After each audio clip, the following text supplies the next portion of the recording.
Bismillahirrahmanirrahim. Assalamualaikum warahmatullahi wabarakatuh. Hai anak-anakku sekalian, jumpa kembali di mata pelajaran IPA Ibu Demi untuk kelas 7.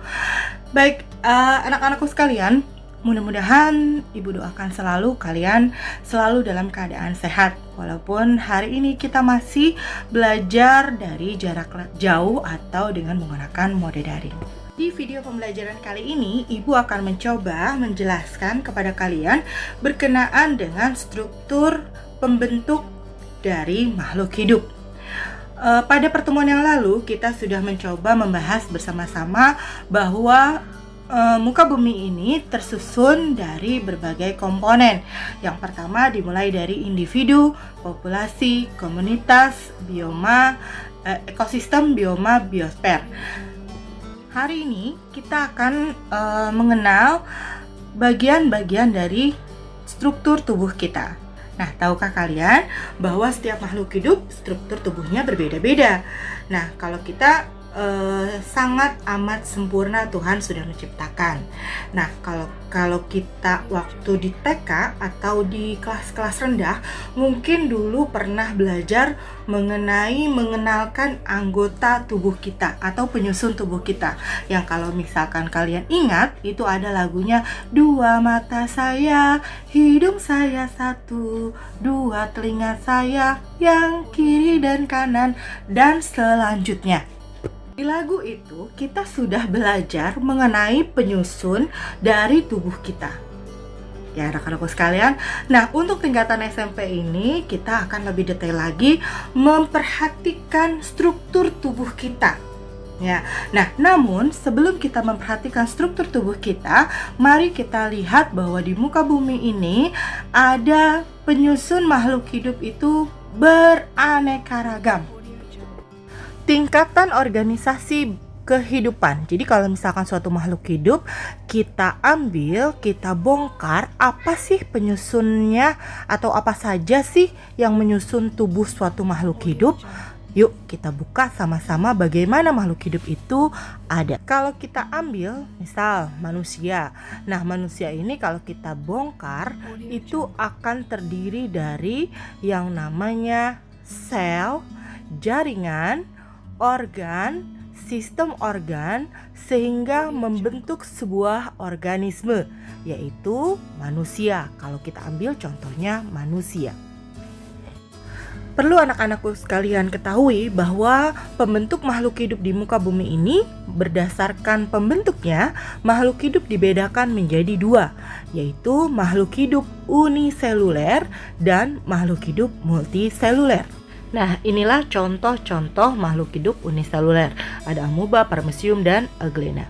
Begitupun makhluk hidup multiseluler di muka bumi ini banyak sekali. Seperti manusia, hewan, tumbuhan, itu termasuk multiseluler.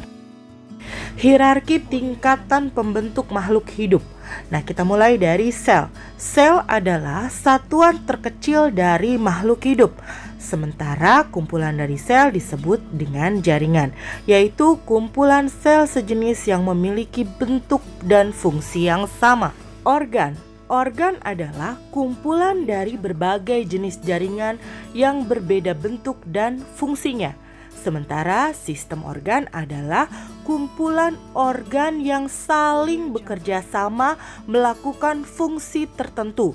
Nah, dari semua sistem organ yang berfungsi, maka akan membentuk suatu organisme atau makhluk hidup yang membutuhkan keterkaitan sistem organ. Kita kupas satu-satu. Yang pertama mengenai sel. Sel itu adalah satuan terkecil dari makhluk hidup, atau ada yang membilang atau mengatakannya sebagai suatu unit struktural terkecil dari suatu makhluk hidup. Jadi awal mula kehidupan itu bermula dari sel. Nah, sel dibedakan menjadi dua, yaitu sel eukariotik dan sel prokariotik. Sel eukariotik itu punya membran inti, sementara yang prokariotik tidak mempunyai membran inti. Nah, eukariotik itu dimiliki oleh amoeba, alga merah, jamur, tumbuhan, hewan, dan manusia. Atau pada umumnya seluruh manusia itu termasuk dalam eukariotik. Sementara yang prokariotik atau tidak memiliki membran inti itu hanya dimiliki oleh bakteri dan ganggang hijau biru atau cyanophyta. Sel ini ada dua jenis ya anak-anakku sekalian, ada yang bisa dilihat dengan mata telanjang dan ada yang tidak dapat dilihat oleh mata telanjang yang membutuhkan alat bantu pembesaran. Nah, yang dengan mata telanjang atau yang bisa kita lihat secara langsung itu contohnya adalah telur. Nah, ini ada gambar dari sel hewan. Nah, coba kalian perhatikan ada apa saja di sel hewan ini. Nah, kemudian ini adalah sel tumbuhan. Nah, sekarang mari kita mengenal fungsi dari bagian sel. Yang pertama yaitu membran sel. Fungsinya untuk mengatur keluar masuk materi sel, juga sebagai komunikasi sel. Kemudian yang kedua, sitoplasma merupakan cairan sel, tempat mengapungnya semua organela sel. Sementara inti bertugas untuk mengatur aktivitas materi genetik DNA dan reproduksi sel itu sendiri. Selain ada bagian ketiga tadi, di dalam sel itu ada organel-organel sel yang memiliki fungsi masing-masing. Nah, ada ribosom, badan mikro, lisosom, mitokondria, badan Golgi, dan retikulum endoplasma. Nah, mari kita pelajari fungsi dari berbagai organela sel dari tayangan-tayangan yang ibu tayangkan berikut ini. Nah, barusan tadi kalian memperhatikan berbagai organela sel yang wajib dimiliki oleh semua makhluk hidup. Nah, sekarang akan ibu tayangkan berbagai organela sel yang hanya dimiliki oleh sel tumbuhan dan sel hewan saja. Nah, di depan layar kalian ini adalah organela sel yang hanya dimiliki oleh sel tumbuhan saja. Sementara pada sel hewan itu yang dimiliki adalah seperti ini. Pada sel hewan, organela sel khususnya yaitu hanya ada sentrosom, lisosom, dan flagel sebagai alat gerak untuk hewan tersebut. Nah, ternyata bentuk dari sel hewan dan sel tumbuhan itu beda. Kalau pada sel hewan, bulat, pipih, Brinkhoff, kubus, silinder, gelendong, dan bersilia. Sementara pada sel tumbuhan itu hanya bersegi panjang, batang, dan tidak beraturan. Berikut gambar bentuk dari sel. Silahkan kalian amati. Setelah kita membahas sel, maka bagian yang kedua adalah kita akan membahas mengenai jaringan. Jaringan adalah sekumpulan sel sejenis yang memiliki bentuk dan fungsi yang sama. Nah, kalian bisa perhatikan ada jaringan hewan dan jaringan tumbuhan itu berbeda. Karena penyusun selnya saja sudah berbeda, maka secara otomatis jaringannya pun yang dimiliki pada hewan dan tumbuhan akan berbeda pula. Kita lihat bagian yang pertama, jaringan pada hewan. Jaringan pada hewan yang pertama yaitu jaringan epitel atau yang kita sebut dengan istilah kulit. Nah, jaringan ini berfungsi untuk melindungi bagian dari organel-organel sel. Yang kedua, jaringan otot. Otot memiliki kemampuan kontraksi dan relaksasi sebagai alat gerak aktif untuk menggerakkan rangka atau tulang. Terdiri dari jaringan otot polos dan jaringan otot lurik, juga jaringan otot jantung. Jaringan tulang dan tulang rawan sebagai alat gerak pasif untuk menegakkan tubuh dan memberi bentuk tubuh, juga melindungi alat-alat tubuh yang sangat penting, seperti contohnya tulang rusuk untuk melindungi jantung.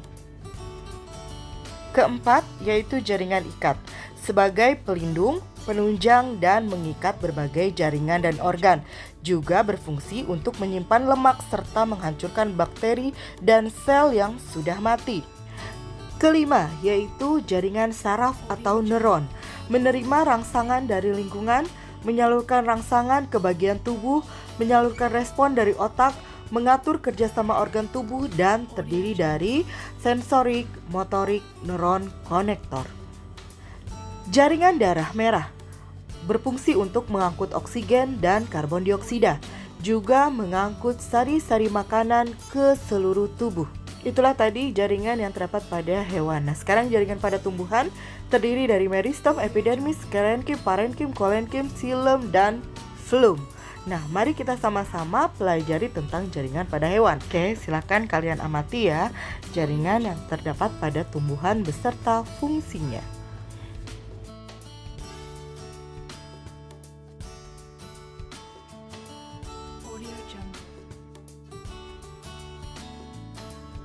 Itulah tadi kita sudah membahas mengenai jaringan. Nah, sekarang kita masuk ke organ. Organ pada hewan dan tumbuhan tentunya akan sama juga. Nah, organ adalah sekumpulan dari jaringan yang memiliki fungsi yang sama. Nah, kalian perhatikan di layar kalian terdapat organ hewan. Nah, organ hewan atau manusia. Nah, organ hewan pada hewan atau manusia itu terdiri dari dua jenis organ, yaitu organ luar yang nampak atau yang bisa kita lihat dengan mata, dan organ dalam atau organ yang tidak bisa kita lihat secara langsung. Oke, sekarang kita perhatikan salah satu organ hewan dan manusia berikut. Nah, di sini saya akan terangkan, saya akan buktikan kalau organ itu terbentuk dari sebuah jaringan. Mari kita ambil salah satu organ dalam dari hewan dan manusia. Contohnya adalah jantung. Nah, jantung itu dibentuk oleh jaringan saraf atau neuron, jaringan otot, yaitu jenis dari otot jantung, kemudian satu lagi yaitu jaringan darah. Nah, sehingga membentuklah suatu yang disebut dengan organ jantung. Perhatikan organ pada tumbuhan. Nah, organ pada tumbuhan lebih simpel dibanding organ pada hewan dan manusia. Nah, karena organ-organ tumbuhan hanya sedikit.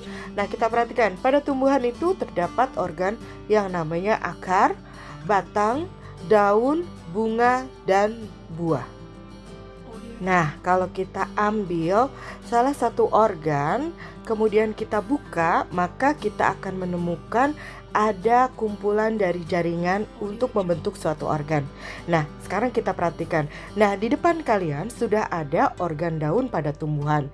Nah, pada organ daun terdapat jaringan epidermis di bagian atas, kemudian ada jaringan palisade, ada jaringan spong, xilem dan flum, jaringan epidermis bawah, dan juga jaringan stomata, sehingga membentuklah sebuah organ yang disebut dengan organ daun pada tumbuhan. Tidak terkecuali pada batang dan organ-organ lainnya, terbentuk dari berbagai jaringan. Sekarang kita masuk ke sistem organ pada hewan dan tumbuhan. Sekarang kita lihat sistem organ apa saja yang ada pada hewan. Sistem organ yang ada pada hewan terdiri dari sistem pencernaan, pernafasan, ekresi, peredaran darah, saraf, gerak, dan reproduksi. Sementara pada tumbuhan hanya ada sistem pembuluh xilem dan pembuluh flum. Nah, ini adalah organ-organ yang bekerja pada sebuah sistem organ pada hewan dan manusia.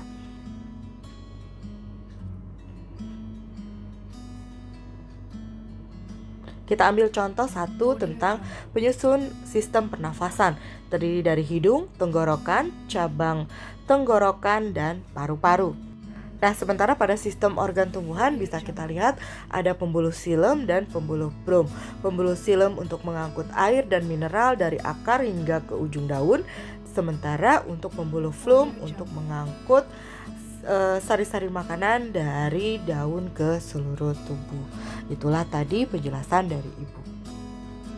Oke, barusan sudah Ibu jelaskan bahwa pembentuk makhluk hidup itu banyak sekali. Mulai dari makhluk hidup uniseluler dan multiseluler. Kemudian di uniseluler saja, subhanallah, Allah sudah menciptakan sangat detail terhadap makhluk hidup. Nah, setelah pembelajaran ini, Ibu harapkan kalian lebih bisa menghargai struktur tubuh kalian yang merupakan penyusun tubuh dari tubuh kalian. Banyak-banyaklah bersyukur karena Tuhan telah menciptakan kita dengan kesempurnaannya. Dan bagaimana kita menjaga kesempurnaan itu hanya diri kita sendiri yang bisa menjaganya. Baik, terima kasih sudah menonton video pembelajaran dari Ibu. Mudah-mudahan kita ketemu lagi di video selanjutnya. Semangat selalu untuk belajar di mode daringnya. Sampai jumpa di video selanjutnya. Assalamualaikum warahmatullahi wabarakatuh. Tetap semangat dan sehat dari rumah. Bye.